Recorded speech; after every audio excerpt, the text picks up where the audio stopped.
байцгаана уу? Нийгмийн даатгалын үндэсний зөвлөлийн хуулиар олгогдсон эрхийг бид хэрэгжүүлэхгүй одоо энэ боломжийг олгохгүй явсаар байгаад өнөөдрийн нийгмийн даатгалын сангийн болоод нийгмийн даатгалын ерөнхий одоо энэ нөхцөл байдал хүрсэн л дээ.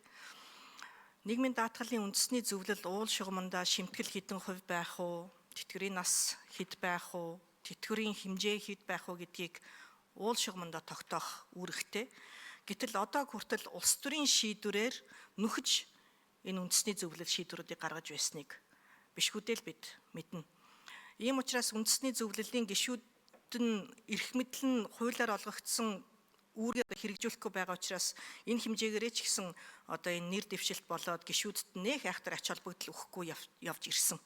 Цаашдаа бол одоо мэрэгжлийн байгуулгаар нь гэдэг юм уу одоо энэ улс төрөөс хараат бус ажилуулнаа гэдгийг бол бүхий л одоо төвшин дууг нь бол ярьж хэлж байгаа.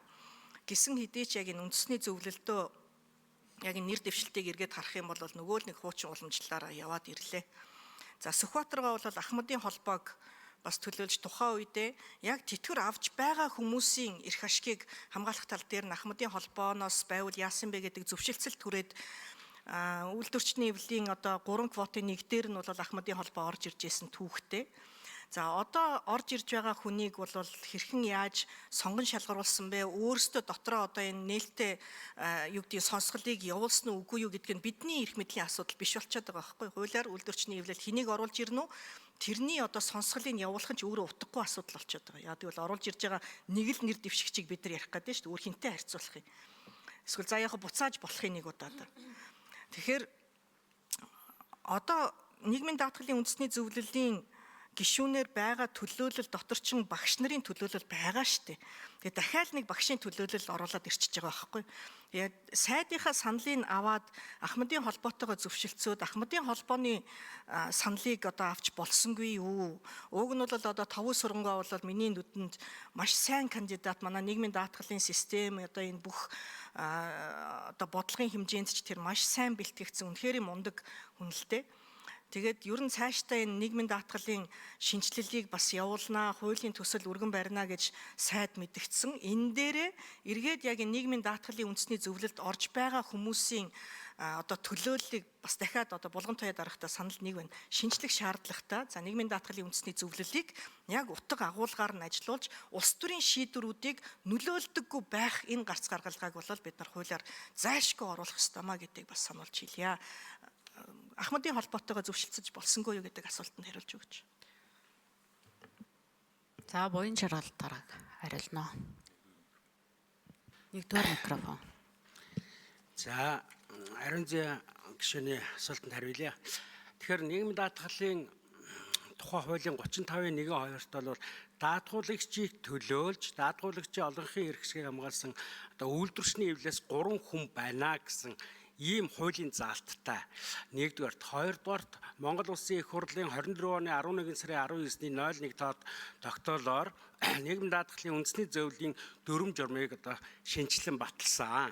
За энэ одоо дүрм журм хуулийн хүрээнд бид одоо нэр дэвшигчдийг нээлттэй сонгон шалгуулалтанд одоо зарласан.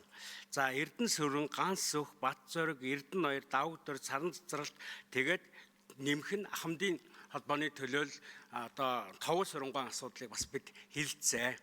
Товуу Сүрэнгуй бол одоогоор үйлдвэрчний эвлэлийг төлөөлөх боломжгүй. Хуулиар бол үйлдвэрчний эвлэлээс гэсэн байгаа. Тэгэхээр үйлдвэрчний эвлэлийг төлөөлөх боломжгүй. Нэгдүгээрт, хоёрдугаарт яг би өөрөө нийгмийн даатгалын үндэсний зөвлөлийн гишүүн.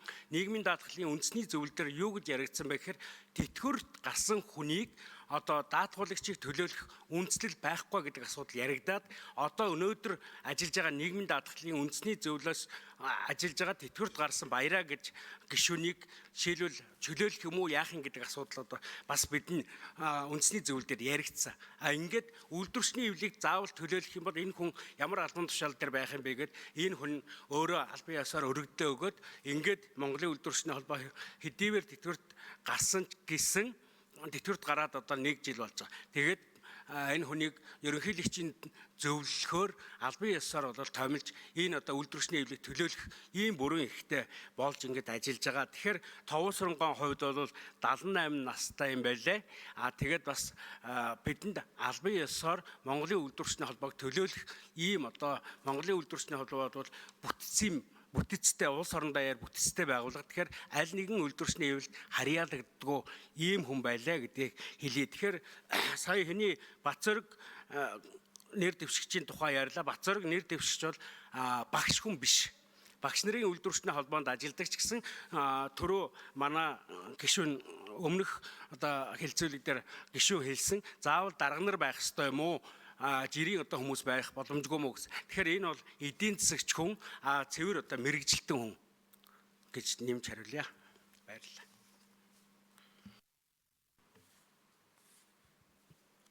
За тэгэхээр энэ Товон Сүрэн бол цуг нэр дэвшигчдийн юунд орсон юм байна те. Тэгж ойлгох уу те. Монголын үйлдвэрчний холбооноос бид орж энэ одоо улс орон даяар 5 телевиз одоо хэвлэл мэдээллийн хэрэгслээр зарласан. Энд бол албан ёсоор өөрөө материалаа огт ирүүлээгүй. Гэхдээ Сүхбаатар руугаа би одоо ингээд хуулийн хугацаа дууссан учраас байнгын хорооны хурал дээр та одоо өөрөө орж танилцуулга хийхдээ манай одоо нэр дэвшигчийг юуны ахмадын холбооноос оруулж байгаа нэр дэвшигчийг миний оронд дэмжиж өгөх боломж байна уу гэд бичгээ ирүүлсэн байна. Тэгээ бид хэлцээ бас. За баярлалаа. Та Батэрдэн гишүүн саналаа хэлж